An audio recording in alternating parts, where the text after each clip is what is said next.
to The Executive's View, the sports podcast where the stakes are high and the debates are fierce. Please welcome your host, Aaron Sirius Simmons, alongside co-host Barry DeVille and Jordan. Each week, we bring you into the boardroom where the elite minds of sports converge. From the gridiron strategies to the business behind the ball, we tackle the hard-hitting questions and give you an insider's perspective. So pull up a chair and join us at the table where champions are made and legends are born. This is The Executive's View. Let's get down to business.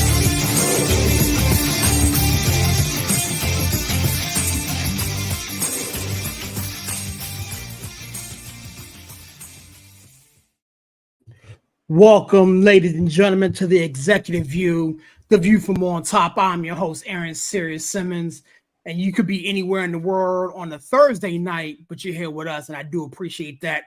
You guys know how to do this by myself, man. I got a group of brothers that is ready to talk everything sports. I got my co-host with me, Barry. What's going on, my guy? How we doing this evening, sir? Super villain. I'm doing good, man. It's a beautiful day, first day of March Madness. So little work got done today. A lot of brackets being checked off. So that's how we roll. How you doing, brother? You know what? I'm good, man. I'm good. Sitting here watching Kentucky lay an egg like my man Larry just threw out there. I swear to goodness, man, it does nothing like March. I heard a report today. NFL opening day, Major League Baseball, but nothing compares to March Madness, man. I think it's the finality of everything. And you never know which, small school goes on a run, but we'll talk about the tournament here in a second. I got my man Larry in the building. What's going on, my guy? How we doing, sir? Yo, what's the deal, fellas? Hey, I'm gonna start off like Future say, we balling like it's March Madness. Hey,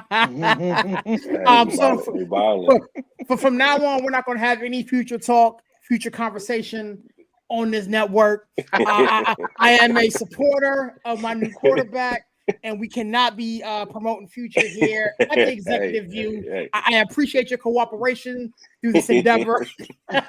Shout out to Russ Wilson, man. Hey. Another cat in the building, man. Steve Black Zach is in the building. What's going on, my guy? How we doing this evening, sir?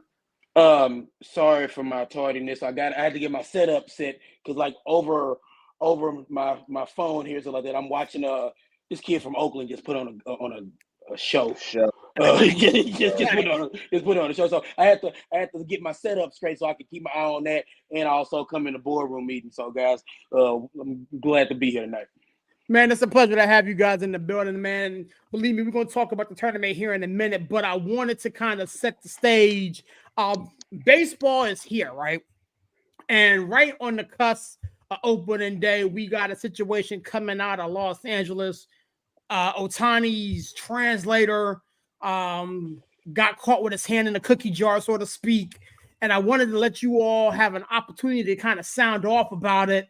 Villain, I'm gonna start with you first, sir.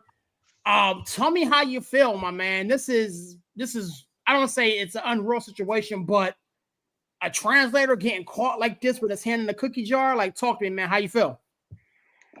I feel like there is a lot to this story that we haven't heard and that we might not hear, but I'll say it like this, right? Because I want to keep it brief, but I want to keep it 100 with you guys, right? The story was about to come out, and then before that, I guess the translators told Ohtani, he had some debts, and Ohtani did a wire transfer to pay off the debts. 2 wire transfers of $500,000, totaling $1 million. First of all, there's no gambling in California. Second of all, is it legal to do a wire transfer to pay debts like that in California? I don't know if you know about that. So that was a no-no. And then now Ohtani has contacted law enforcement to investigate massive theft because you go from $1 million to $4.5 million. So what's up with the other $3.5 million, right? I guess it's been stolen, allegedly, right? Who knows? The real problem is Ohtani gambling and having his translator be a patsy for it, or is this translator the one, stealing money and gambling? Who knows? Nobody knows, right? You're getting into the realm of Pete Rose at this point, right? You're talking about Pete Rose, who still cannot get into the Hall of Fame because he's banned for life. If it comes out that Ohtani has been gambling, we talking about a lifetime ban for your most popular star? Is that what we're gonna do, or is it gonna be a slap on the wrist? I honestly think he didn't gamble serious. I just think he tried to help a friend and didn't talk to his bosses, didn't talk to the Dodgers about it, and now he's screwed because now you messed up. You shouldn't have paid this debt with a wire transfer, and you didn't talk to your bosses about it. You didn't talk to the Dodger organization about it. And then you're scrambling, covering it up, saying I got money stolen from me. I've been embezzled and stuff. So it's a bad situation that he made worse, and it's going to get even more worse. Like I think he's going to get suspended. I think he's going to get suspended for paying this wire transfer. Yeah. Before I throw it around, I got Chandler in the building. Chandler, what's going on, my guy? How we doing this evening, sir? Hey, what's up, fellas? Sorry I'm late. I had to run to the store. What's up, Unc? Welcome to the boardroom, baby. Welcome to the boardroom, my guy. It's a pleasure to have you in the building as always. We're talking the Shohei Ohtani translator, the theft or paying off of whatever took place. It wasn't ethical. It wasn't right. I mean, there's so many layers to this thing. And since you're the last one, and I want to give you a layup here, sir. Tell me how you feel about it, man. There's a lot that hasn't been said that will eventually come out, hopefully sooner rather than later. My man Barry said that obviously he's going to have to be suspended for a significant period of time, which is a damn shame based off of the type of player that Shohei Ohtani is. Tell me how you feel. Well, I don't see where he can be suspended because based on the CBA, he can't be suspended unless he was betting on baseball. So they can't suspend him. Now, the last time something like this happened, which people don't talk about because it wasn't publicized, because it wasn't you guys know I lose words, high profile player, there was just a cash fine. Where Ohtani's people screwed this up. Listen, he was trying to help out a friend. I ain't got no problem with that. Whether it was legal, illegal, he was trying to help out a friend who got in way too deep. For those that don't know, especially in Japan, and I'm not trying to generalize or anything like that, but gambling is a big deal in the Japanese culture. A lot of gambling goes on. It's like breathing almost in some ways. When you have access to a human ATM, your bets tend to be bigger. You tend to lose more money. You ain't gambling $10, $20. You gambling $50,000, $100,000. Okay, so that stuff adds up. Add in the fact that this was a bookie versus legal gambling. You got the VIG. Them numbers gonna get crazy real fast. Right. Where they screwed up.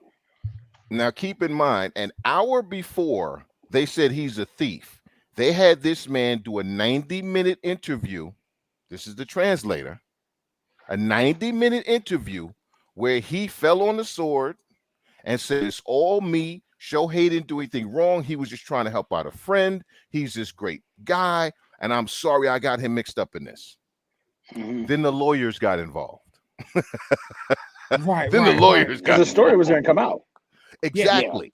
But see, isn't it a better story where Shohei is this great friend and he tried to help a friend, and he probably shouldn't have done it, but look at what a great guy Shohei is, right? This story goes away in about 48 hours. It goes away. Now he's a thief. You talk a federal investigation. You talk a wire fraud.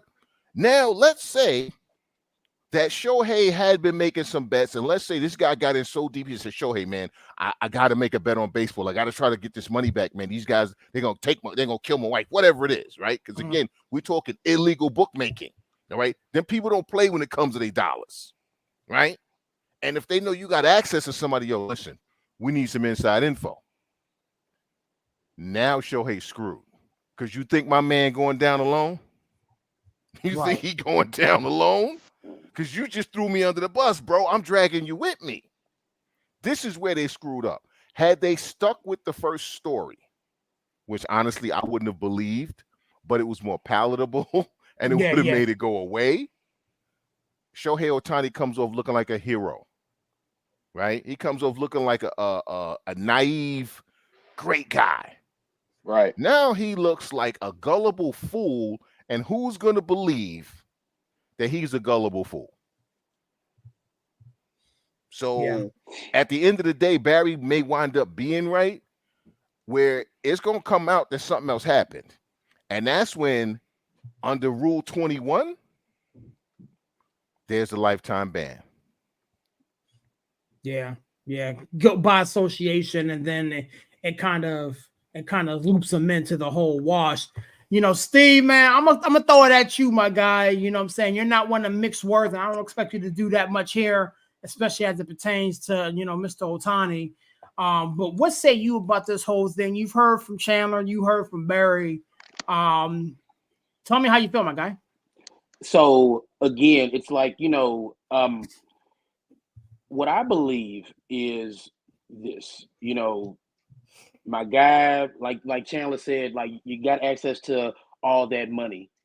And, you know, Ohtani's like, this is one of my best friends. I mean, it's his translator. He goes with him everywhere. He spends a lot of time with him. And he could have just said, hey, man, I'm in deep with these people. Real deep. And like Chandler spoke to, like, in Asian culture, gambling is huge. Like, one of the biggest casinos in the world is in China. You know, they, you know, and it's just in Macau, I believe. It's like the Chinese Vegas is you know, it's part of the culture in Asia and Japan and stuff like that. So I think Ohtani, like, again, if Ohtani's betting on these games, then he's gonna get the P Rose treatment. But I honestly think, and maybe I'm gullible, maybe I'm naive, I think he's trying to help a friend out who got in a jam. And then, you know, these bookies, and, you know, I have a little experience with bookies, but I mean, that's for a different time, different day. You know, but it's like when they know you have access to that kind of money, they will give you rope, so to speak. They'll keep feeding you. They'll keep feeding you. They'll keep feeding you. They'll keep feeding you. And then when they feel like it, and then, like, when they want that inside information, when they want to know, you know what, how is Mookie looking? You know what I'm saying? Mookie, is his arm okay? You know, is Mookie gonna sit out today? Then that's when they yank the rope, you know. And I just feel like it's a situation where they will kind of go in deep and kind of see what's really going on. Because, you know, my grandmother, God bless her soul, would always say, you know what, Steve? Sometimes the cover up is worse than the crime. You know? Yeah. And I feel like the cover up with this is worse than what actually happened. And you have this whole big interview, and you have this, and then it's like, oh, well, wait a minute, somebody was stealing from me. And it's like, we just would have been like, look, I was trying to help a friend out. Maybe I went about it the wrong way. You know, like, my bad. But I was trying to help a guy who I'm very close to out. I'm doing nothing more than what anybody else would do. You know, because Shohei Ohtani is the first athlete to have a friend in a jam who they've helped out. You know, it's like so it's like, you know, it's not like he's the first athlete to have this. It's just because of who he is, because it's high profile. You know, when Yasiel Puig was betting on table tennis, nobody cared. You know, but, you know, he was betting on table tennis and, you know, in Indian League, like soccer and stuff like that. You know, and but nobody really cared, because this was after Puig's star had dwindled, you know, and he was over wherever, you know, overseas, you know, playing stuff like that. But the face, the guy, he's on the New Balance commercials. He's on, you know, he's been on the cover of MLB The Show, you know, a couple times. He is the guy who you are trying to say, hey, people who don't like baseball, look at this guy. You know, he is the preeminent star in baseball. He is the guy. This isn't some utility player off the bench doing this. This is Shohei Ohtani, your biggest star. And for all this to come out in the midst of March Madness and everything like that, stuff like that, it's a beautiful kind of media dump, you know, for this, you know, for this story to come out then. But it's like, oh, no. This isn't, you know, like I said, some utility player. This is the biggest star in a sport that is still very popular, even though baseball isn't as popular as it used to be, like when we were all growing up. But baseball is still very popular. Still, it's something like this happening is news, no matter when it happens. And at the end of the day, I would just like to see where this goes moving forward. And what I'll say in closing, and something I just find it funny that it's like, did Ohtani know about this when he decided to do the deferred payments for his contract?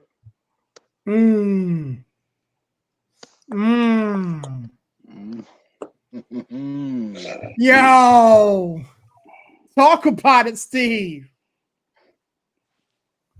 Huh? I'm just gonna leave that there and let everybody cook on that. Yeah. Marinate on that for a second. Marinate on that for a second. Good God. I mean, he had to. Okay. I mean, like, if I know Larry wants to get in on this, and I'm sorry, but it's like either way, you either complicit or you're an idiot. Yeah, that you let somebody touch your money. Like, I'm married.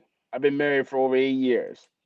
I have a joint account with my wife, and then I have my own personal account. My wife does not have access to my personal account because it's my money. It's my account. But we have a joint account, right? So my wife doesn't even have access to that money. You letting this just because you don't know English very well, you let somebody have access to your money? Is that what so either you're really smart or you're really stupid.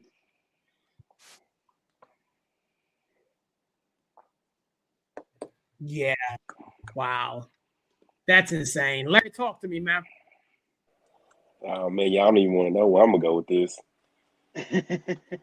You know, he already guilty in public opinion. You know, he's already guilty on that standpoint. But I'm going to put something else on y'all brain. We all fellas, and it apply to women too. Your best friend, your confidant, they know more about you than anybody else will ever know about you. How many of us have homeboys or friends that we've gotten into so much dirt that we only keep amongst the two of us, and it would never, ever come out about the two of us? So if this was your best friend, your confidant, you knew he was gambling. He knew you was gambling. What they messed up was you don't do the wire transfers. You transfer it to the lawyer and let them find a way to funnel the money. Or you show up with the duffel bag and you drop the duffel bag off that nobody know what that unclaimed $4.5 million came from. He's not going to get in trouble because the thing about it is they never bet on baseball. They bet on everything else. Now, yeah, it may be some legality in it because they were betting in California where it's not legal. And, of course, the transfers weren't legal. But I think he's probably going to get hit with one of those, quote-unquote, moral clauses because he was complicit. You know, it may come out that he knew. I really think that his translator is, to some degree, the fall guy. I mean, I don't care how good of a good friend you are. You transferring millions of dollars. You had to know something about this. I'm not going to just – if one of my friends come to me right now and be like, hey, let me borrow $20, I'm be like, what you need it for? I'm not going to say, here's my bank account. Go ahead and here's my ATM card. Go ahead and pull that $20 out. I'm not going to say that.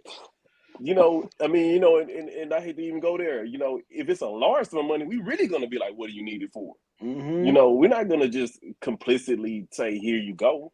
I think it's more. I think there's more to it. I just think that, like we said, in the Asian culture, they didn't think it was anything to it, even if it was both of them. And you know, we know how that is. Hey, I'm not going to place the bet. You place the bet for me. You know, right? And it's not on baseball. So in my mind, if I'm Ohtani, I'm like, well, I'm not betting on baseball. You know, not knowing how deep you're getting in with these guys. And, you know, at the end of the day, it's like, well, they're both pretty smart guys. And it's like, okay, well, at the end of the day, baseball can't suspend us because we didn't bet on baseball. Yeah, we might get a slap on the wrist for, you know, some other, you know, things like that. They might do it just to, you know, say that we're cracking down on it. But at the end of the day, I think that, you know, it looks bad on Ohtani. I think that, you know, now they're changing the stories up. The narrative have changed. And, you know, when you start changing narratives, then it really makes you look guilty among the public, the general audience. But of course, he's the face of baseball right now. He was literally on MLB show last year. Like he's the one guy that even if he's not pitching, they're still selling out games. People coming to see him hit. People go to his batting practice and watching him hit 450-foot bombs. So I think at the end of the day, he's probably going to get, a slap on the wrist. It's going to be some, handwritten public apology come out because he is not answering any questions because he doesn't have a translator right now. So I think the MLB stepped in and say, hey, look, we're purposely not going to let you answer any questions. If you're on trial, you never take the stand. Your lawyer will tell you, you never take the stand because you know what's going to come out of that. So I think at the end of the day, it's going to be a slap on the wrist for him because they're going to find MLB has their investigators. They've already launched an investigation. The FBI is looking into it. It's going to be more that come out of it. At the end of the day, I think they're all going to sit down in a room and say, look, it's too much money with him. Is he going to be criminally charged? No. Okay, cool. At the end of the day, we'll slap him on the wrist on our end. Y'all hit him with, some fine or something, and we'll move on from this. And then, a couple of months, we'll be talking about the World Series. But let me ask you this question to kind of go back and forth with you. If the MLB does that, does that set a precedence for other stars loaning, their friends' money to pay off debts, whatever the case may be?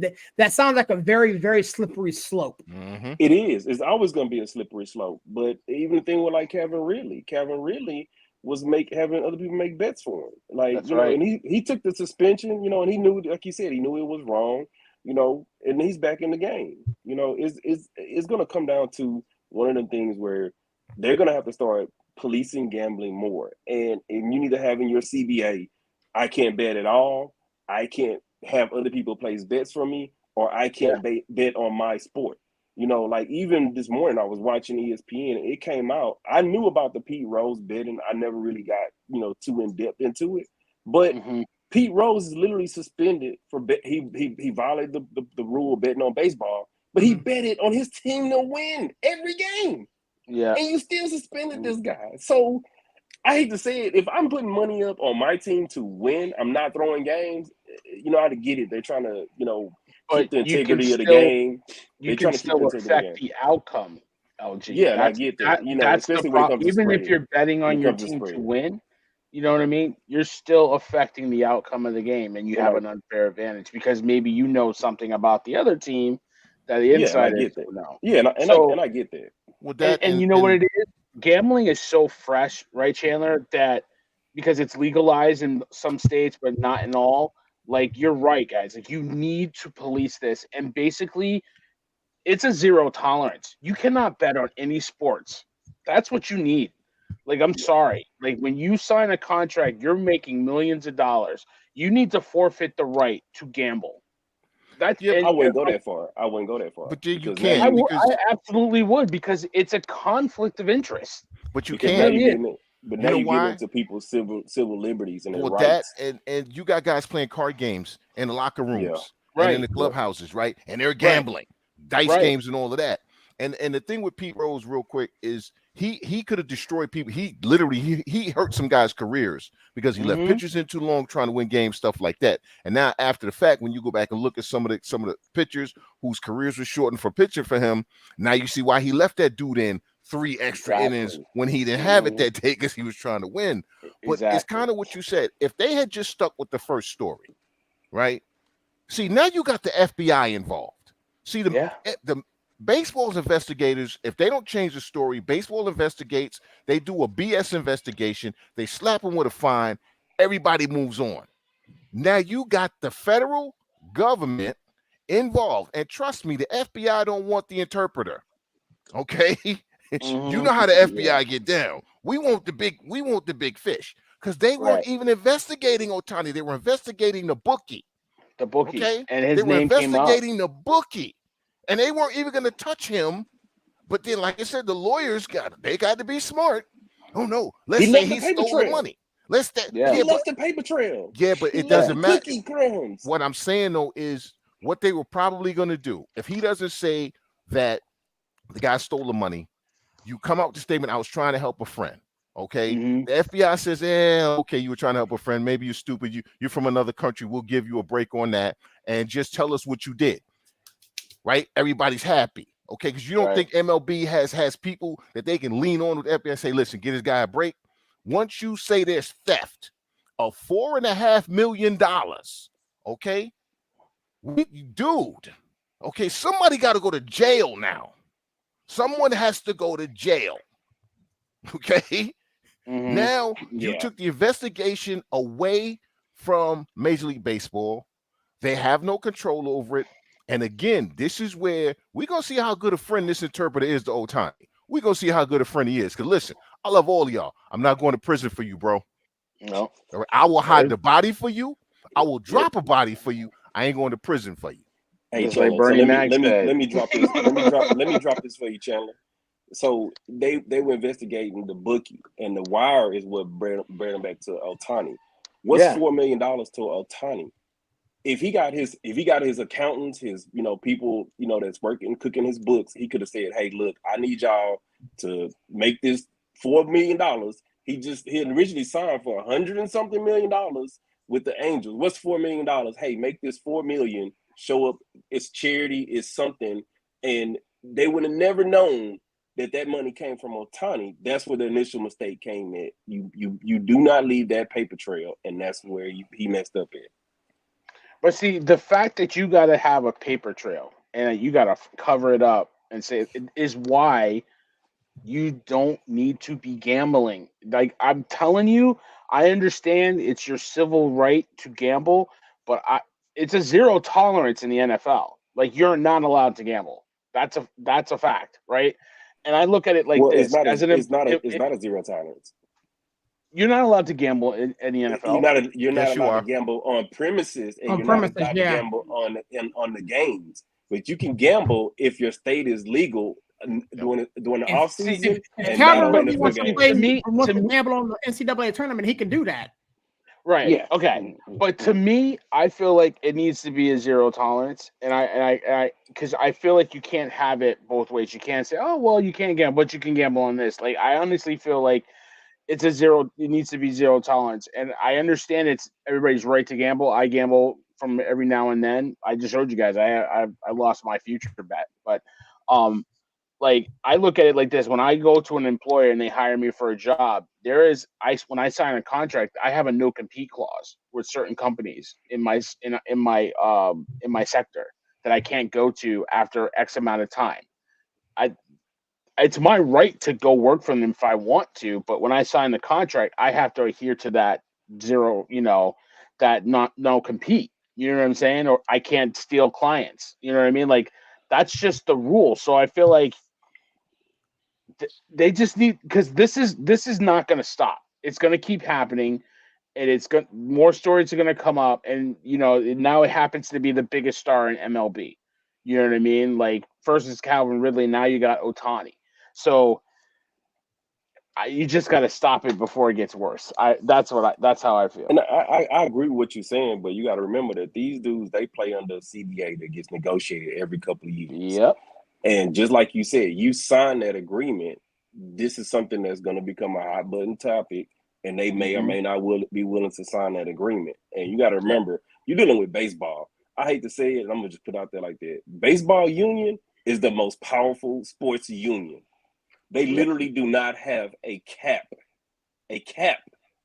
Guaranteed money. They are not going to back down when it comes to allowing their players to do what they want to do. Yep. Yeah. So how do we fix this? You know what I'm saying? Like at the end of the day, like we're talking about possible suspensions, making sure you do it in legal spaces. But now if that CBA is collectively bargained and agreed upon, then why is Ohtani in trouble? Because you're not allowed to gamble in California. Yeah. But no, the only way that you're gonna do this, and it's kind of what we used to do in the military.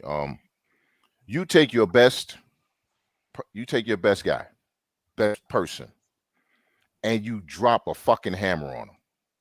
Okay, and that gets everybody's attention. Because if I'm a slay that person, I'm gonna slay you. Right. If they really want to get people's attention, You bang Ohtani for 40 games. You bang him for 40 games. Yep. And this is where we go back to what Barry was talking with the morals clauses, whatever, because there's always best interest of the game. Every sports commissioner has that little in a back pocket, that card in a back pocket. CBA don't cover it. I don't care. Best interest of the game. Bang, I win. You understand what I'm saying? You got to bang Ohtani for 30 to 40 games just because. And it's like, listen, we know you screwed up.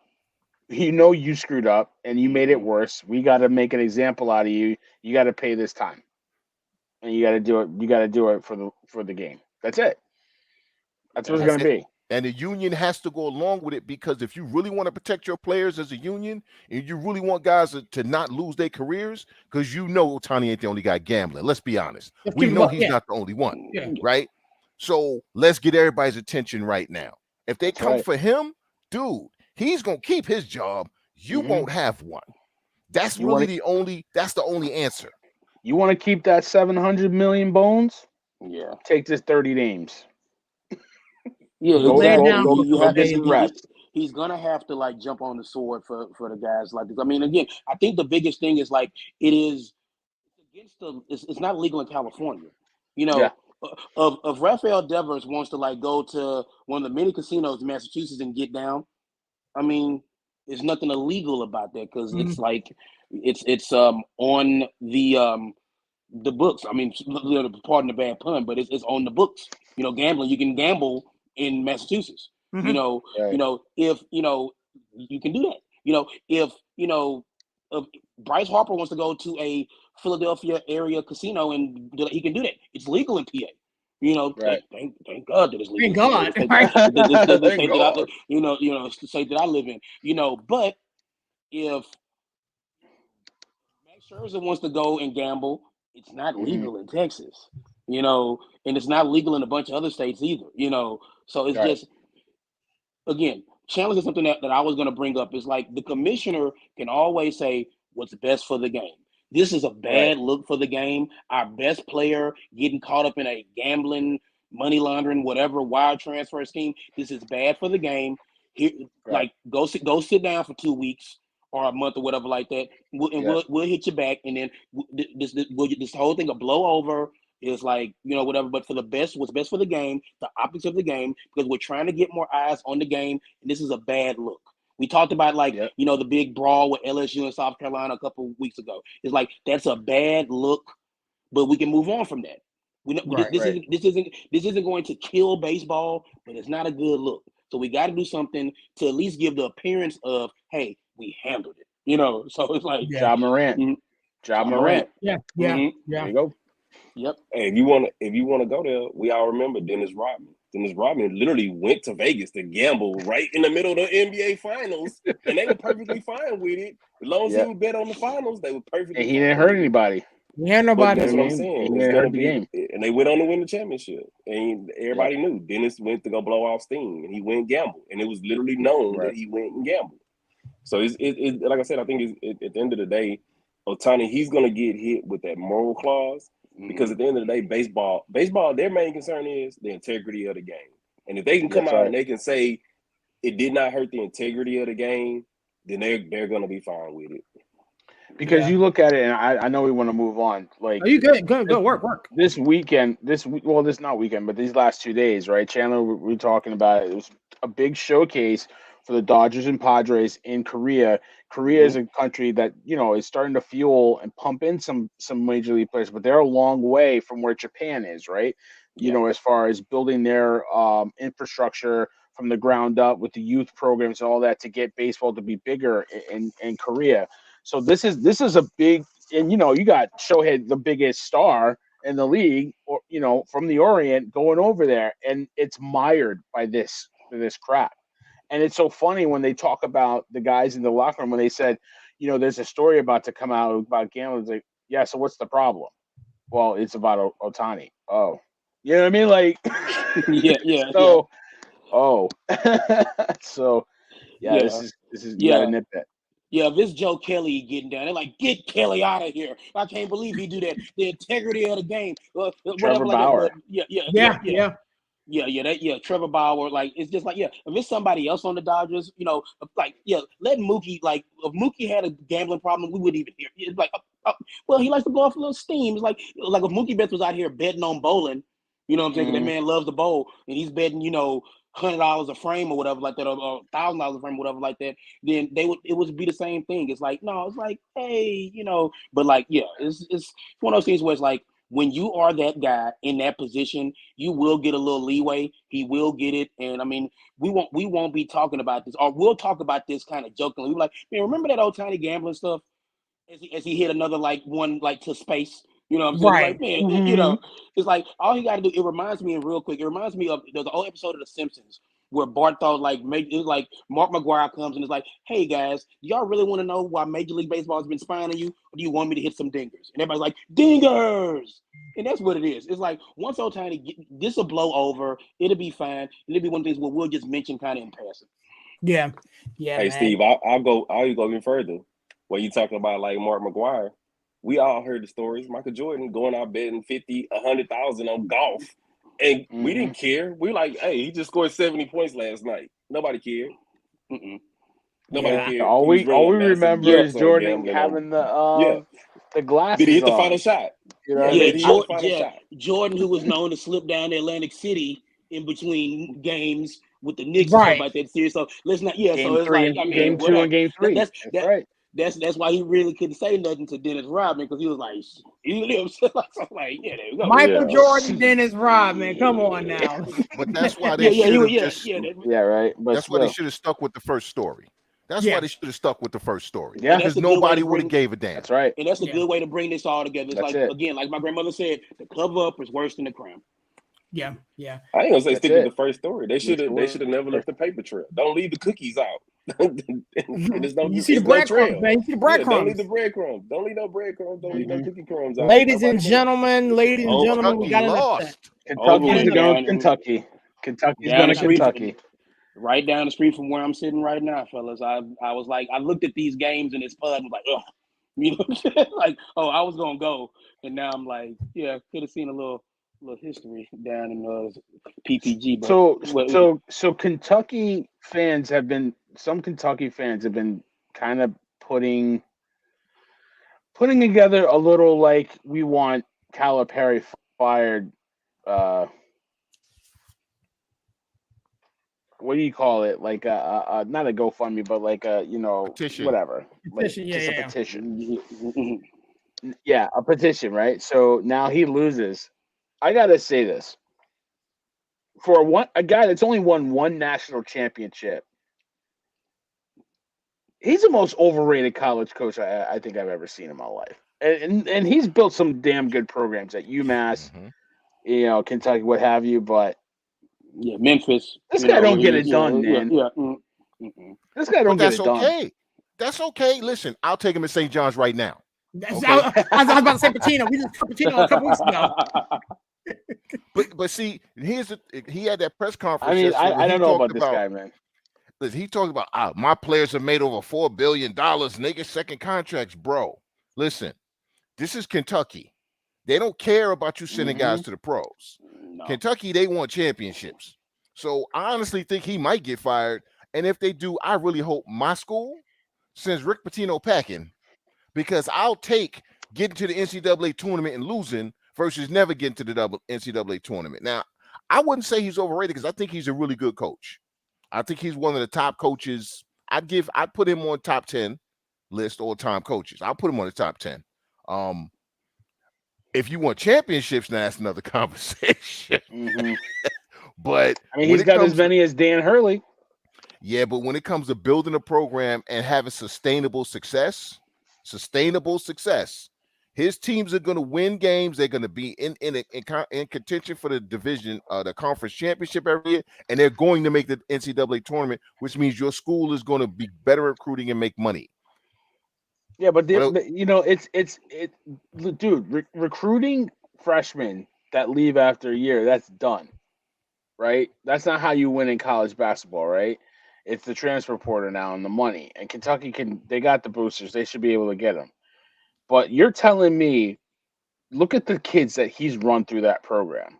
Anthony Davis, Boogie, Cousins, John Wall. You got one chip to show for it. One chip. I'm sorry, dude. That's a problem. And I got mad respect for John Calipari. Don't get me wrong, but Kentucky's going Kentucky. I mean, it's either the only thing that's worse is Purdue. Keep it a buck. Yeah, facts. But Kentucky's gonna Kentucky. They're just gonna break your heart at some point. I told Sirius before the show, I had these jokers going to the Final Four in one of my brackets. Huh? There you go. Me too. Yeah. I had them losing in the Sweet 16, but still. Yeah, I had them losing. I kept flip-flopping about picking Oakland today, and I finally just said, you know what, I'll pick Kentucky just to be on the safe side, and I kept flip-flopping. But I had them going down next round anyway.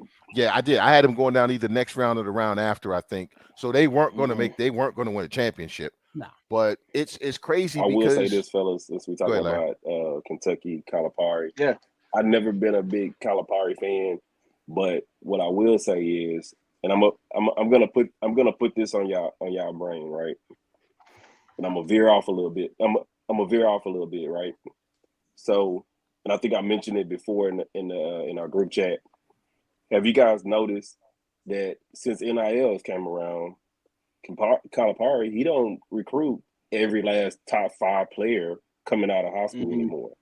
Since NIL came around, Nick Saban don't recruit every last top 5 star. He was like, I'm out of here. Yeah. You know, when you don't have McDonald's bags popping up and young kids and they lunch kits, then now the class that you're recruiting ain't the same no more. And if you look at his last 5-6 classes, he ain't been recruiting the same players he had. So when you're not that good of a coach and you don't have all-world talent to make up for your deficiencies, now you lose to a 15 seed. Well, yeah, and a lot of it started before NIL, right, Larry? Like you're talking about kids that didn't have to go to these big schools to play ball. Like, you know, where did Dame Dollar go? You know what I mean? Like he didn't go to a big school. You know what I mean? He went to a mid-major. So that's when it started, right? These mid-majors started attracting some of these kids, and then NIL came in. Like I just saw a video of Gino Ormiema, women's college basketball coach at my UConn Huskies, crying about it's hard to get these kids to want to come and work hard when you got NIL, you know, all this money. Well, you know what? You coaches was getting a lot of cream before NIL came around. Now you got to share some of that money. Like, I don't want to hear none of this whining from these coaches. Nick Saban got mad respect from greatest college coach probably in the history of college football. I think he's weak from leaving the way he did because of NIL. Because, like, listen, when these coaches get their contract mid-season, they're gone. They leave before the bowl game, and nobody says a damn word to them.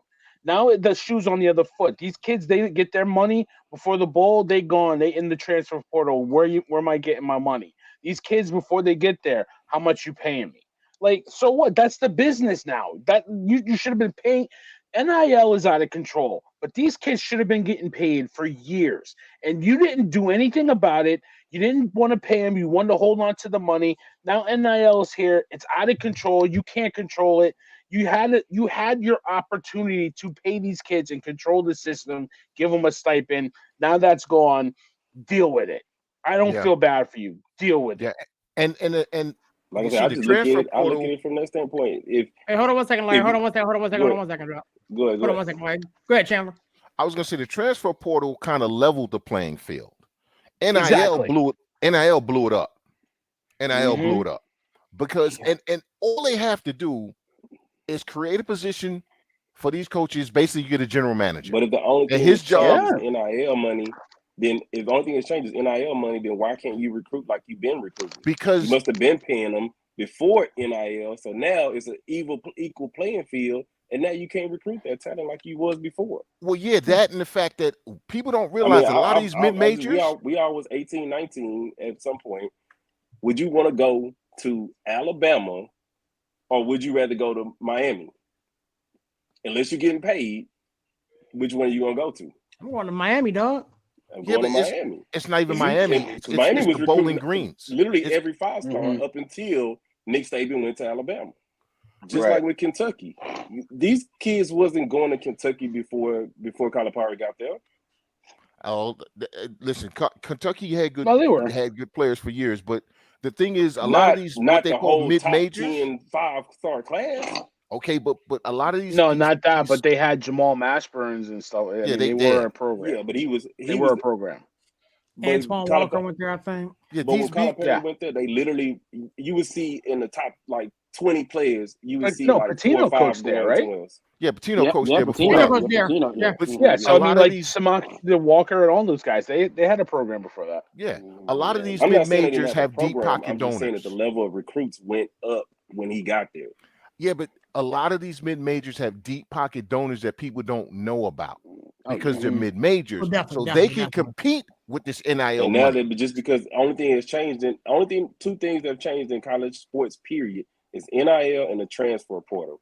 If those are the only two things that changed, and now it's an equal playing field, why can't you still recruit the same classes that you've been recruiting? Because I don't have to leave home now. Now I can go to my local college, right? Yeah. Because I can make the same money there that I can make in Kentucky. My family can come see me, especially if I'm coming from circumstances where we ain't got a whole lot of money to be traveling and all that stuff there. Listen, let me stay here in mid-central Ohio, okay? Yeah. And go to that school that everybody wanted me to go to. But listen, I ain't gonna get no exposure. But now I'm getting the money. I got my family to come see me. Oh, and by the way, with all of these TV contracts now, you see the Bowling Greens, the Gonzagas, the St. Peters, hell, I've seen Oakland play multiple times on TV this year, before the tournament. So all of these schools now are on TV. Now you can pay the kid. Guess what? You can recruit me all you want, bro. My mom want me to stay home. Okay. But that's the point, because now you're closer to home, right? Think of it like Klingon from UConn, right? He's from Bristol, Connecticut, not too far away. The mid-majors, they're the only program in town. So now you get all the money from around them, all the sponsorships, NIL money from around there. I can get Bob's Auto Parts or Bob's Auto Dealership giving them money. I can get the pizza place giving them money. All this money local. UConn's the only market in town. You got some smaller schools in Connecticut that can, that sort of in that playing field like Yale, but Yale ain't giving you money like that. UConn's the only player in town. Now, Klingon didn't have to go anywhere. He stayed right in Connecticut, an hour plus from his family, and got a big school, and the closest competitor is what? UMass, Boston College, and Syracuse. It's a no-brainer. Like, it's leveled the playing field, and these coaches have to adapt. And Calipari got the jump on everybody by recruiting these one-and-done kids, freshmen, that nobody else was getting, and restock it every year. That's not how you do it anymore. It's the transfer portal. I'll tell you what right now. The best transfer portal basketball player that came through this year was Cam Spencer, coming from Rutgers to UConn. That's how you win. They replaced Joey California with an experienced senior guard and Cam Spencer, and UConn hasn't missed a beat. And that's how you win. And these guys don't want to embrace it. They don't want to embrace the transfer portal. Look at these college teams that built their teams back up in a hurry, with the transfer portal. It's cool. So, it's like, and it's one of those things where it's like, we talk about Calipari, and it's like, and what NIL changes is that he would go into these living rooms and these dining rooms and say, you know what, if you come to Kentucky, we're going to get you paid. We're going to get you to the NBA, and you're going to get that money. And now these kids don't have to go to Kentucky to get the exposure to get that money. They can go to Iowa State and get that money. They can go to Kansas State and get that money. They can go to, wherever and get that money. It doesn't matter. And that's why I think Calipari's the shine is coming off of his, his armor, so to speak. The school that I root for, the University of Texas, which, has more money than some small countries, they have started a Longhorn NIL fund. So all these deep-pocketed, like, old guys is like, hey, here's the Longhorn NIL fund. Just if you feel the need to, just kick a couple million into the fund. Just throw some money in there. It's like a damn NIL bank. Texas has started. Texas has said they have started a damn NIL bank, pretty much. Like my cousin, who is a proud Texas alum, told me that they're having an NIL concert. They're having Brooks and Dunn and some other like country singers there at DKR. So you're gonna have 100,000 people to go there to watch a country music concert. But it's the Texas NIL concert. So all the proceeds from this concert, which is going to make the university a bunch of money, is going into the damn NIL fund. You know, so it's like that's where we at. It's a nasty game. It's gotten out of control. I love it, but it's like you made it get this way. You know, you didn't do anything. You know, you didn't do anything. You know, so like I said, the transfer portal was cool. NIL is like outrageous. I mean, but it's like, you know, hey, these kids, you know, they deserve it. You know, and it's like they're only doing what coaches and ADs and the adults in charge did for decades, you know. And I feel like to go back to Calipari real quick, and we was talking about that, I do feel like his seat's been a little warm in Lexington, and something like tonight is they're going to really be after him, because, and then it's just like, you know, he's at UMass sanctions, he's at Memphis, they had to take down their Final Four banner. You know what I'm saying? It's like, you know, wherever he goes, there's some sort of like trail behind him. And it's like, he's been on the up and up so far at Kentucky, as far as we know, you know what I'm saying? But it's like, you know, when stuff like this happens, we're talking about this with Otani and stuff like that, somebody who might have been keeping their mouth shut on something that Calipari was doing, all of a sudden might want to like start talking, you know. It's like, you know what, you know, I've been quiet about Cal and these girls over here or whatever like that, or your gambling problem, but hey, Coach Cal, it's like maybe win some more games, you know, whatever like that. But it's like NIL and all this stuff like that. Again, like I said, it's like he used to be able to be like, we're gonna get you paid, and that's why it's funny because like he still preaches this. He still is like, well, look at my guys in NBA getting second contracts, all this money. Do you want to get paid? Come to Kentucky. And these kids are like, I can get paid going to Arizona State. That's right. I can get paid going to Colorado. You know what I'm saying? I'm the best hooper in the state of Illinois. I don't gotta come to Kentucky. I can stay right here at home and go to Northwestern.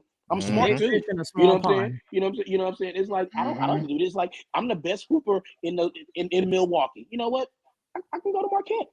You know, and then Marquette's a small school, but it's like I don't need to go to Kentucky to get drafted to get eyes on me. You know, and when you have coaches like Saban, who I think it was kind of wild that Saban said, you know, like this is how I was getting out of control. But when the bag man was handing them things off to them boys, and everybody in Tuscaloosa was driving around in Challengers and Chargers, it was all right.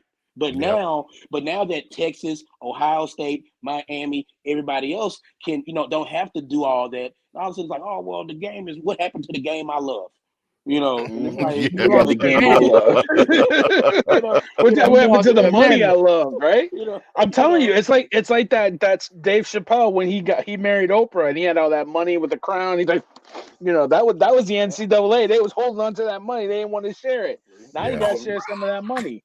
Yeah, and the best thing about NIL is now the 8th, the 10th, 11th guy on the bench, right? Yeah, they can get money too. They can get some of them local sponsorships and have some money coming in. Let's say that person know that they ain't gonna make the NBA, but you know it's hard for them to afford college. Now they can afford to go to college, actually get their degree, mind you. Okay, stay the 4 years, get their degree. Maybe they develop, maybe they don't. They got some money coming in. They can help take care of whatever. They can put some money away. They go into the next career field. They're not struggling coming out of college trying to pay off these loans, debts, and all that other nonsense. NIL, it might be out of control for the top, say 10%, but for the other 90, it has really made a difference in these kids' lives. Right. You know, now hopefully at these schools, they got people helping them manage their money and checking these contracts they signing and stuff like that. You know, that's where I think, you know, the gray area is coming in, because you got kids signing away their future rights and future earnings, and they only, here's a check for $100,000. You ain't never seen more than $1,000 in your life. Somebody hand you a check for where do I sign? Where do I sign? You know, that's, to me, that's where they need to get control of NIL and make sure these kids aren't signing away their futures for money right now. Yeah, man, it's comical to sit back and watch how much money is being passed around with an NIL. And I think this kind of leads into the NCAA tournament, brackets and what's going on so far. We already talked about a little bit. Calipari goes down, but as we sat back and watched these games unfold today, has anything really stood out to you guys? Like Gonzaga, got past, their matchup. I'm a Tar Heel fan. Me and Venom were talking about it a little bit ago. They won, but what it is, what it is. Texas looked good today. But we don't see St. John's in the tournament, but I'll leave Chandler alone. But they got screwed. Big East got disrespected. But here's what I because I had 20 wins over 500 in the Big East. They should have been in the goddamn tournament. I'm sorry. I'm sorry, Mom. I'm sorry for my language, but they should have been in the tournament. It's ridiculous that they didn't get in. But the one game that really bugged me today, Nevada blew it. Nevada gave that game away. There is no way in hell they should have lost that game. Like Charles Barkley said it correctly, and I'm sitting there. I'm not screaming at the TV, but I'm like, what are you doing? They break the press, full court press, and then they sit on the ball. They're just prevent defense, running the clock out, scared to win the game, scared to go take the game. They blew that game against Dayton. Give Dayton credit because they came back. They were down, 17 points with like 7-8 minutes to go, something like that. Give them credit. They came back. They hit their shots. They played defense. They got back in the game. But there is no way Nevada should have lost that game. And I picked Nevada, too. I thought they were going to win. They were the better team. They were afraid to win the game. They were afraid to go take it. Yeah. For me, it was Long Beach State. I wanted Long Beach State to win because of how they did their coach. Dan Monson is a good coach. Yeah. And the fact that they fired him and he kept coaching and they got them kids into the tournament. Listen, we've been hearing about Long Beach State off and on past few years. Every couple of years they have a good season. That's because of Dan Monson. Listen, we just talked NIL in the portal. Ain't nobody going to Long Beach State, bro. Okay, all the NIL money in the world. Ain't nobody going to Long Beach State. All right. and the fact that this man has made your school relevant, and then you fire him, and he gets you in the tournament. Listen, they should have been back to him hat in hand. Because I'm telling you now, Long Beach State, you can kiss any relevance goodbye. All right, ain't nobody gonna hear about you again until you fire your next coach. Yeah, that game versus Arizona had me. I felt Long Beach State could at least make it competitive. The final score was 20. It was a 20-point loss, but I was rooting for Long Beach State. Larry, talk to me, my guy. Any game kind of stood out to you from the opening day of the tournament? Hey, can you guys hear me? I'm having some signal issues over here. Yeah, we got you. All right, bet. The game that I've been more, surprised about, and I know we mentioned it yesterday, was Grambling State. Grambling State got their first win in an NCAA game. Now, the good thing about that is they also drew the most suspectable number one seed. They got the most vulnerable one. I'm not saying it's going to happen, but they pulled off they were down by 14 points yesterday and came back and pulled that game out. They grinded it out. They were gritty. And we all know Purdue is suspect to gritty teams. Yeah. So that's what I'm looking forward to seeing. I'm not gonna say like you guys are about the Big East.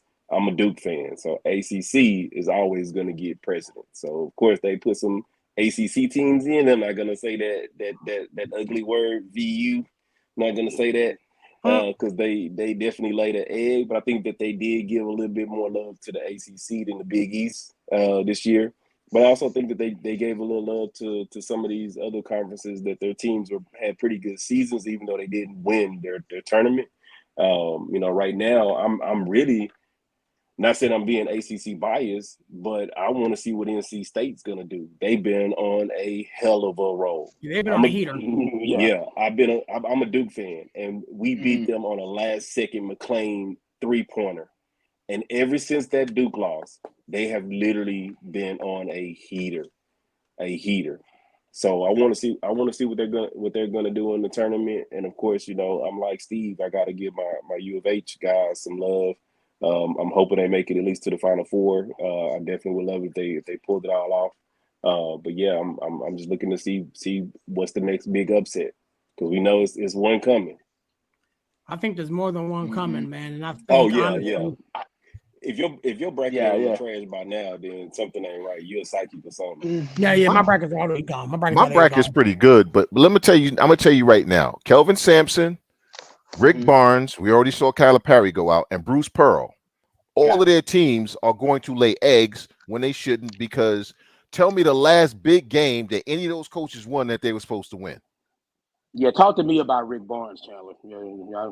Yeah, no, let's not. Don't get me started on Rick Barnes, Chandler. I don't have the dump button ready yet. Hey, why you playing around? Defense win championships, Chandler, and U of H plays D. Kelvin Sampson teams will invariably choke it away because he is a choking dog, and I like Kelvin Sampson. I wish he would win. Okay, but I have watched him let me down too many damn. That sounds a little personal, man. It's very personal. Defense win championships, man.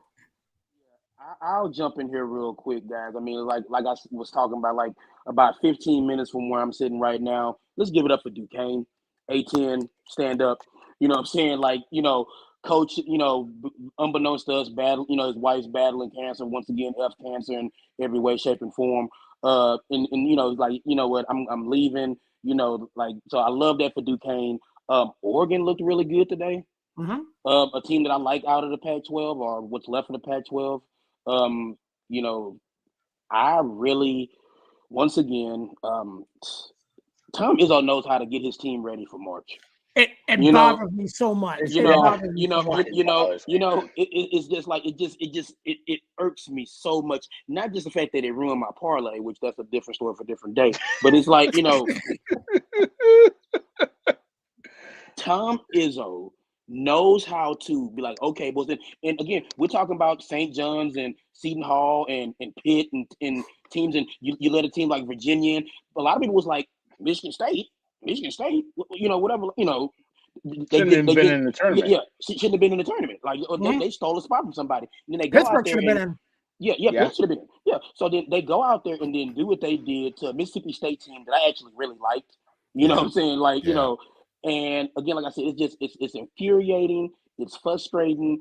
It's just like Izzo knows how to get his team ready for this. He loves it. It's like this time of year is when he can dig deep and get max effort from these guys on the team. And he does it every year. Now, again, we talk about like championships as I'm looking at Calipari all sad in the face on TV right now. It's like, that's a man who knows his job. Anyway, but Izzo, I mean, we all remember the Flintstones. That's the one championship he won. And that was now, if he doesn't win it this year, that'll be 24 years since that Flintstones team.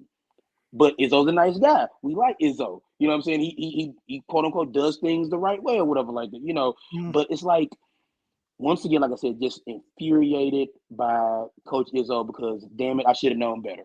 Because it's like he gets his teams ready for this time of year, and you're going to get the max effort Spartans. And I wouldn't be surprised if they go on a little run, like Elite I said, Elite Eight. I wouldn't be surprised if they go on a little run, and then it'd be like, we'll be sitting there like, boy, Izzo did it again. I don't know how he did it. People thought they shouldn't have been in a tournament. And here are the Spartans in Elite Eight. Just like you said, and like I said, Oregon, Duquesne, Nevada laid an egg, Steve. Yeah. Hey, Steve, do you think that's what got him in the tournament? Yeah. Izzo. Yeah, I do. Yeah. 14 losses and they didn't win their conference championship. I mean, it's the Big Ten. A lot of talk about like RPI and net rating and quad one wins and stuff like that. The wins that they do have are good wins according to the committee, or quality wins. So that's just the thing. It's just like, we talk about Virginia. Virginia's in the ACC. It's like, you have these quality wins, these good wins. And that's where, we can talk about like, and I get this a lot at work and I had to defend myself, but I was like, you talk about Pitt, like not making a tournament. I think they should have made a tournament, but it's like, you know what? You lost a very winnable game against a Clemson team that made the tournament. Mm-hmm. You know, and I told my boss, I was like, he's a Pitt guy through and through. I was like, that Clemson loss is gonna come back to bite y'all in the ass, and it did. He was like, well, Steve, you told me that. I was like, yeah. So it's like, yeah, Michigan State, like I just once again this March magic from Izzo, and it's cool, and it's like, as the delay games are getting ready to start and stuff like that, it's just so far so good, man. It's like, again, I love this time of year. It's like it's nothing like it, man. It's just there's some teams that are gonna get in because the committee knows that those teams are gonna show well. Okay, Exactly. Tom Yeah, Izzo exactly. could have went 0 for the season. Michigan State would have gotten a tournament and they gonna go to the Elite Eight. And I'm not an Izzo fan. I'm not a fan of Tom Izzo because he's defended some people in Michigan State he had no business defending, Larry Nassar. So I ain't a fan of Tom Izzo. Trust me on that. But the man can coach. Okay. And if you watch him during the season, his team start out, you're like, oh, those guys, they're gonna be terrible. Maybe they won't be so terrible. They're gonna just be mediocre. Oh, damn, they starting to look good. Hey, they're in the tournament again. How the hell they get to Sweet 16? The dude can coach, man. He's like the not the same equivalent, but he's a tournament Bobby Knight. Like Bobby Knight could get a team into the tournament and he would pull out a couple wins just because he can coach his behind off. Yep. Rest in peace to Bobby Knight. And Izzo's the same way. He may not get you all the way, but he can get you a couple wins. He's like, just let me get you into the tournament. I'm gonna get you a couple wins, and that's what he does, man. Like they looked impressive against Mississippi State. Like I hadn't seen them play that well almost all year, and they looked like they should have been there. They should have been like a top seed. Like, and that's Izzo. So, good call out on that. He's a terrific coach.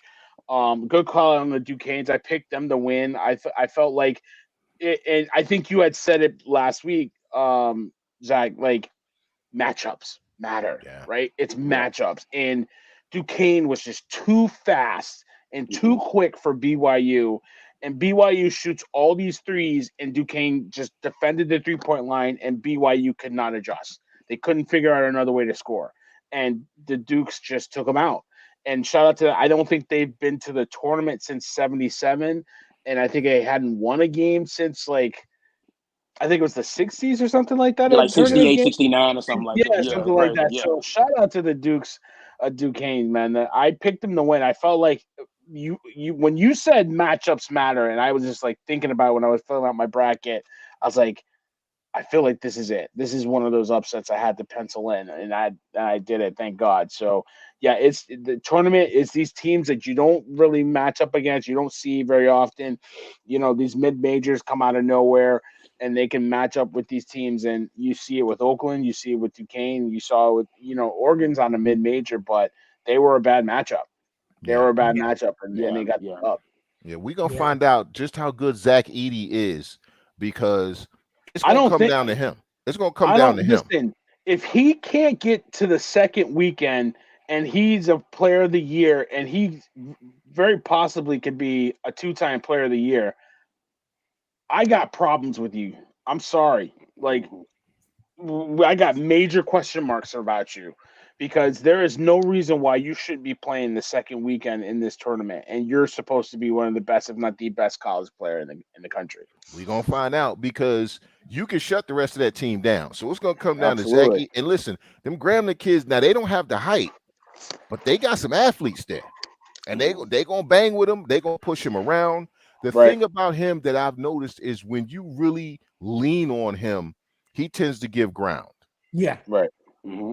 So if you just lean on him, you ain't got to be his height, but if you lean on him, he tends to give it up. So it's gonna be that Purdue game is gonna be very interesting. I'm looking forward to a very interesting game. And can you get him off his spot? Can you push him out a couple feet by leaning underneath him and getting him out of his spot and just making him uncomfortable? That's I mean, Sayers, you know better than I do because I didn't play organized ball, but it's just disrupting him and getting him off of his spot. You know what I mean? Yeah, man. That game tomorrow is going to be good. But since we're talking about tomorrow, we did talk about. And I know we were talking about those like quality wins. One thing I did notice, I don't know if you guys noticed that, but like Michigan State, going back to Michigan State, going back to your, I'm gonna say your Dukes and a lot of these teams. When you look at these quality wins, most of these teams that get in, you know, you look at where they started their season, a lot of these teams played in these Maui tournaments, a lot of these preseason tournaments that had quality wins. They were racking up quality wins when people were basically playing, you know, your NAIA teams. You know, you were playing, you know, some of these, you know, easy schedules in the preseason when, you know, you did have Michigan's and Michigan State's playing in those preseason tournaments against, you know, other top 25 teams. That's right. I think it came out. I mean, it came out and that's why they do that. nod because of those quality wins. Yeah, that's why Michigan State will play Duke like in a volcano. You know what I'm saying? That's because right. because on that's something somewhere. where they will play them on a ship, they'll play them on a volcano, they will play them on the roof You know, of that the tournament Empire style State like that, Building. it actually You know, they will do that for the NCAA tournament. Yeah, and that's why you do that. Because you know, if you lose one, you're going home. It prepares you for that. You see a lot of these games I'm noticing, you see the nerves are coming out first 5-10 minutes of the game is nerves, and which team can get past those nerves and which ones can't.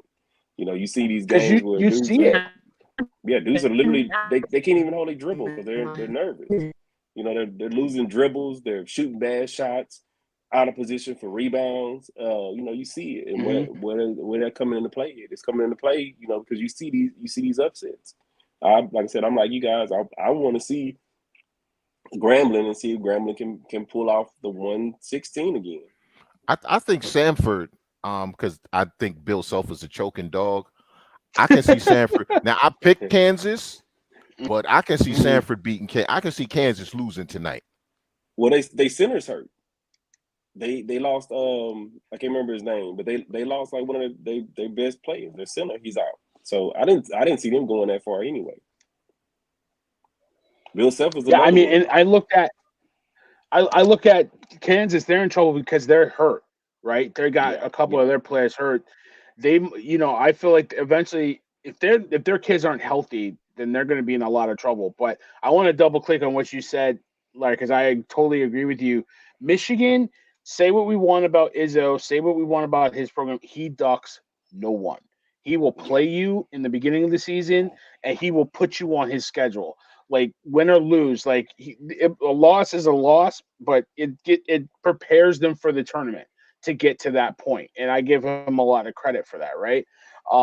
You look at these kids, like I was eyeballing the Kentucky game because obviously we were doing our show while they were playing, but I said in the chat, like these kids are jacking up threes and they're only down by 4 points. Like panic threes, like not good open threes, like panic threes. Like they're down 7-8 points trying to get back in the game. And that's the difference with a Larry Izzo team, right, Larry? At the beginning of the season, that's gone through this war with a good team to a team that's like Pitt, who I think should be in the tournament, play the soft schedule. And it came back to bite them. You know what I mean? The NCAA really hammered them for that weak schedule, and that's why they're not in the tournament. So they're not battle tested, right, guys? Yeah. Yeah. And let's not ignore the fact that most of Izzo's assistants have been with him for basically forever. Calipari can't keep assistants, and his coaching is slowly going to, because those assistant coaches matter. They really do, and they don't get enough credit because if you look at Izzo's staff, that's a pretty senior staff. So he's got guys. So when these kids want to start panicking, they got these assistant coaches. Man, let's come in, man. Just relax. All right. Back in 73, when I was coaching, you know, such and such, you know, coaching your dad. Because again, we got a lot of legacies as well. When I was coaching your dad, here's what he did. So it matters. The coaching staff, not just the head coach, the staff matters. Izzo always has a great staff. Like I said, I ain't a fan of Tom Izzo, but nobody can say that this man ain't one of the best coaches ever in college basketball. Nobody can say that. Yeah, you got to give him his props. And one thing I wanted to click on, and then we can move, or whatever you guys want to do. But I feel like NC State is the darling, but that ACC run might have wiped them out. That's kind of how I feel about them. Like 5 games in 5 days to get into the tournament, and then you have a layoff. And it's like like UConn went on that run, and then they carried it into the tournament, got 6 games and got the chip with Kemba, the Cardiac Kids. But it was like, I don't know. Like that UConn team was different than this, NC State team. Like I feel like they're gonna be wiped out in playing Texas Tech tonight. That's just my gut. Yeah, I mean, honestly, sorry about that, gentlemen. I had to jump off for a second, technical difficulties. But honestly, I think when you start to look at NC State and the run they went on, I think you got to be peaking at the right time, right? Like nobody picked NC State to win the ACC like they did, and in the manner in which they did. Same thing with Grambling. Again, we talked about Tom Izzo and Michigan State for a minute here, and this guy gets his team ready to go. Now, I do believe that they're going to lose that game. Me being a Tar Heel fan, but we'll talk about that the other day. But honestly, for me, I like NC State. I think NC State's going to really put on the show tonight. But spinning it full circle, we got a slew of games tomorrow that we want to that I want to get your position on. We already spoke about Purdue versus Grambling, but looking at the slate for tomorrow, any game kind of jump out at you, something that you're kind of looking forward to seeing and potentially where an upset will be. Steve, I throw it at you first, my guy. Boy, I want to see what Duke does. I know there's a Duke fan in the building right now. But like Vermont's good. And Vermont is consistently a very good team out of the America East, and this hasn't been a very good Duke team. This has been, as far as Duke standards go, this has been an okay Duke team, and Vermont is a team who will not be scared of them. They will get in there and they will get grimy with them, similar to like NC State, and. Not saying that they're gonna win. Duke might end up winning, but that's a game that I'm looking at, and I'm just like, if I'm picking one to look at, I respect the Vermont program. The old Catamounts always seem to make the tournament and do well from time to time. So that's just one that just kind of, for looking forward to tomorrow, kind of like stuck out for me. There's some other games and stuff like that, of course, but I'll just take that one. I'll let you guys pick from the rest of them, but that's one that I'm just like, I don't know. It's like, you talk about like these postseason tournaments and stuff like that. It's like, can Shire get these boys off the canvas? Can he, can he do what K did for so many years? Like, okay, let's refocus, let's regroup, let's get back at it, and let's go on a run.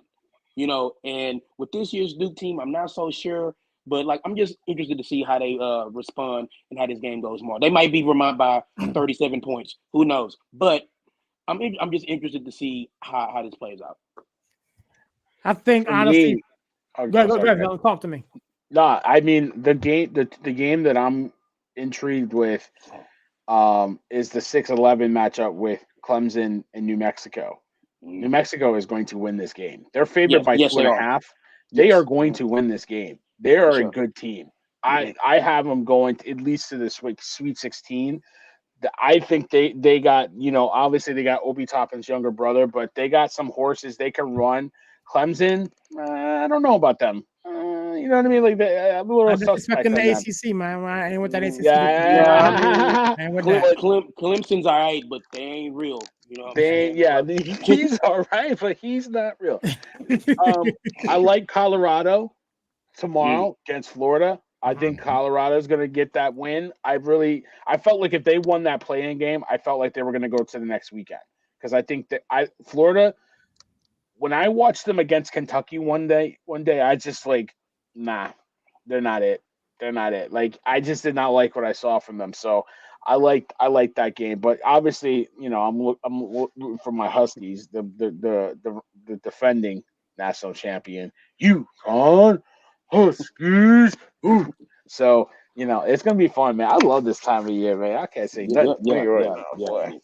I think honestly, for me, I'm gonna keep it short. So I'm looking at that 5-12 matchup, Wisconsin versus James Madison. Yeah, JMU, man, they getting the dub. Balling.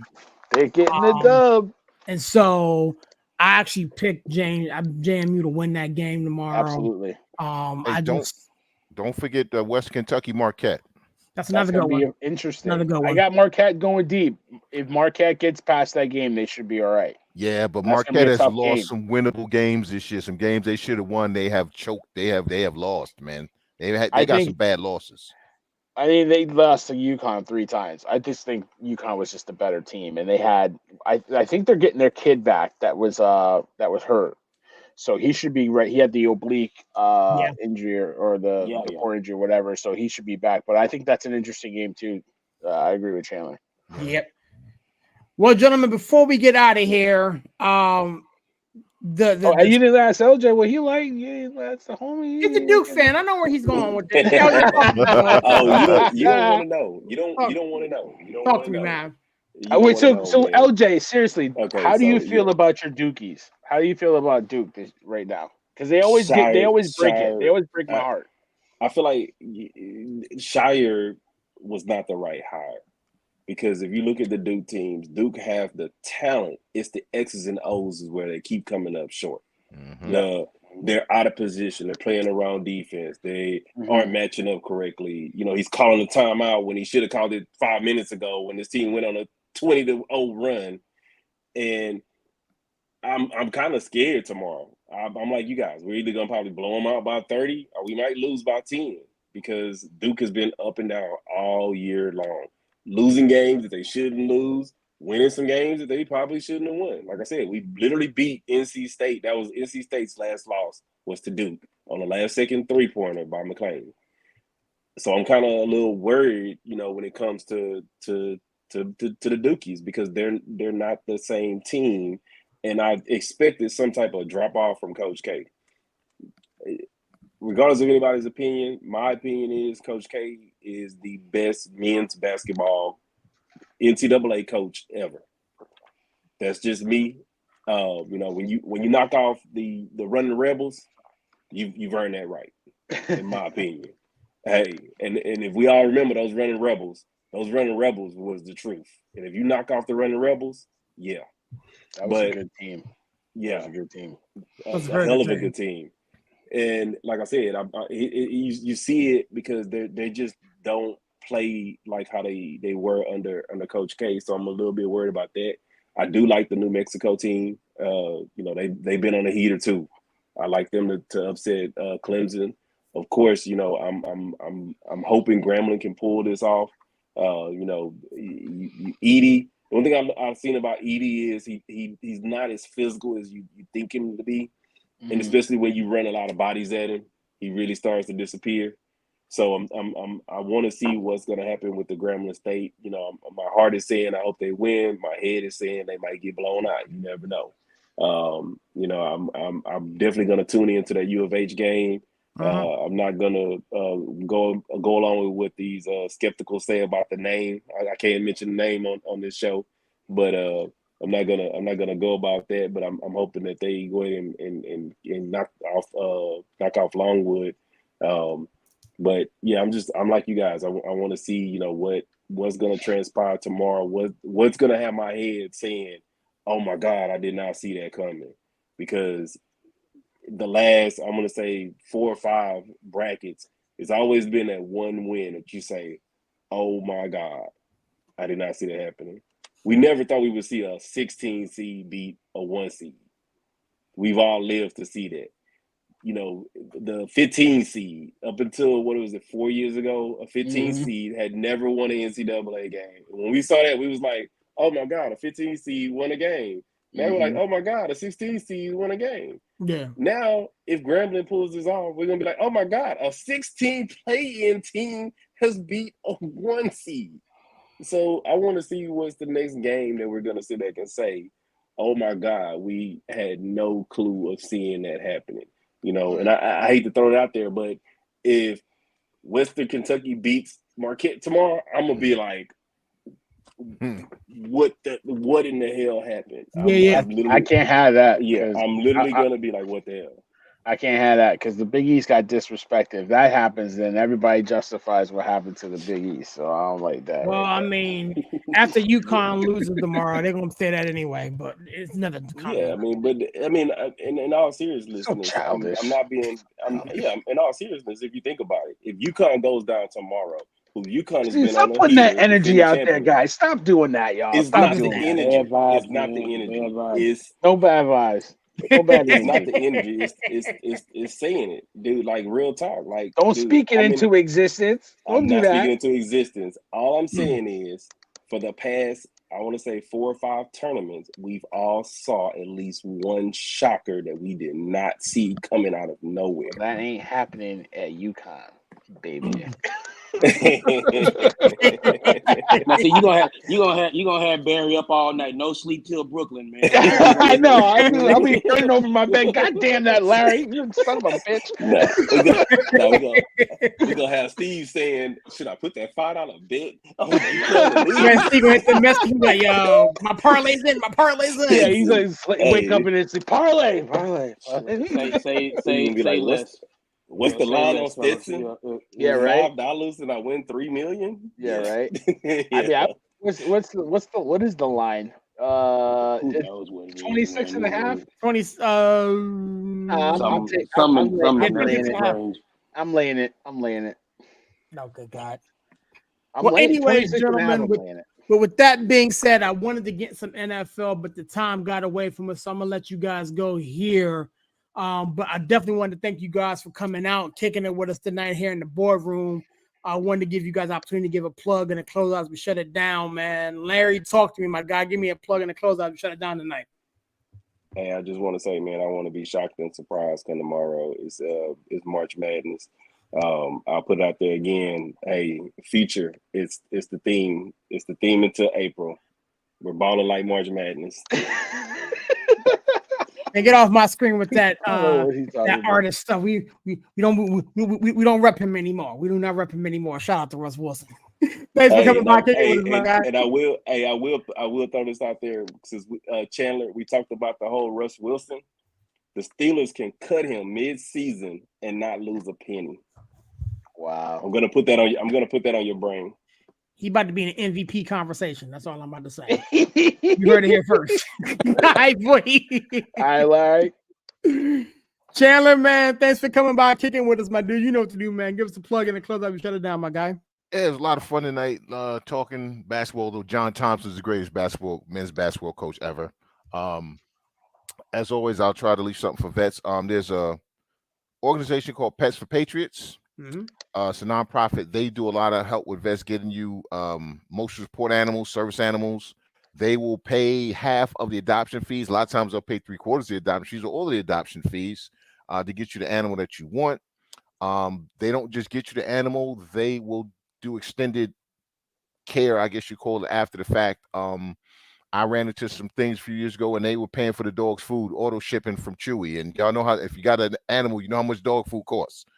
They paid for a trainer for me to do video visits with a dog trainer. This is what they'll do. They'll make sure that you're taken care of and the animals taken care of, or dog, cat, rat, you name it. So anybody that's a veteran, friend of a veteran, if you're thinking about getting an animal, give them a shout, let them help you out. It'll make a world of difference. 22 veterans commit suicide every day. We got to get that number down to 0. And as always, say yes to life. Oh, and the Jets suck. They having a pretty good offseason, Chandler. They really do. I wanted to talk football, man. Time got away from us, man. Tuesday when we come back in the building, we gotta hit it. Football, man. There's a lot going on. There's a lot going on there. My man said the Jets suck. They just signed the offensive tackle, man. Get out. Yeah, okay. Anywho, with that being said, thank you so much, my guy. Steve, my dude, talk to me, my man. Give me a plug and a close up and shut it down this evening. Once again, honor and a privilege to be called upon to join you guys tonight. A special Thursday night episode of the boardroom meeting. Follow on Facebook, X, Instagram, all that jazz. Again, it's just it's funny when you have a situation in life where you have to make a decision, good or bad. And I'm battling here. I talk a lot about gambling and stuff like that, but 1-800-GAMBLER, man. It's like I do this for fun, but there's some people who really struggle with this gambling stuff out here, man. I know a friend of mine who got in real deep and stuff like that with the gambling and lost job, family, everything like that. So like 1-800-GAMBLER, if you feel like it's getting away from you, like I said, for me, it's just fun. I don't make enough money for it to be that big of a deal. You know what I'm saying? But it's like, but like seriously though, 1-800-GAMBLER, and y'all know how I close it out, man. It's like God is good all the time. Water is life. Make sure you drink water. And of course, as always, Wu-Tang forever. All right, y'all. Thank you so much, Big Steve, man. Pleasure, man, kicking it with you as always. Villain, you know what to do, my guy. Yeah, man. Always a pleasure, man, doing the show with you. Appreciate everybody coming through. Chandler, Larry, Steve, Preppy. Love doing the show with you, man. It's such a good vibe, man. People want to get down with it and hang out with us. So we always got an open boardroom for people who want to come in and talk and make sure they get on the agenda. So, yeah, we got a lot to do next week, talking some NFL. Shout out to Aaron Donald retiring after 10 seasons, much deserved. So shout out to him. But, it's going to be a lot of fun as we get closer to the draft. I'm sure we're going to be doing something for the draft. So we got a lot of things cooking, man. I'm really happy with what we're doing and happy with all the chefs. It's just a great time of year. I agree. Drink water. I've been peeing all day, man. Man, I gotta go to the bathroom now, but I'm saying just peeing all day. But nah, man, stay healthy. Everybody, make good choices. If you do have a gambling problem, I don't have a gambling problem, but I definitely got in deep. So, it happens, man. But if you got a problem, make sure it takes a strong man to admit he has a problem. You know what I mean? That always got to remember that the strong man doesn't cower and not admit he doesn't have a problem. A strong man admits that he has a problem and he needs help. So if you need help, definitely go seek it. So that's all I can say, man. Until we do it again, serious, yes, you know what we do. Yes, sir. Thank you so much, Villain, man. It's a privilege and a pleasure to share this space with you as always.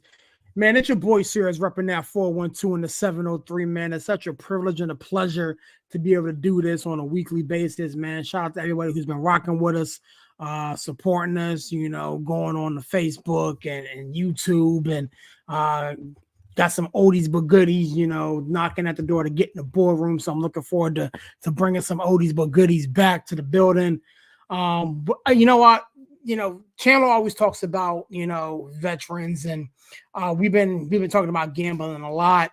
But my thing is this, man. Know your limits. Raise your hand if you need help.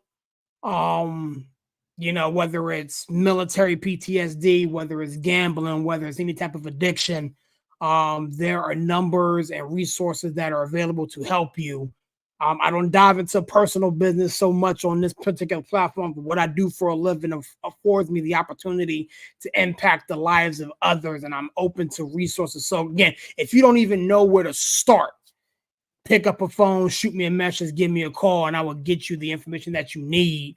With that being said, God bless. Catch you guys on the next one.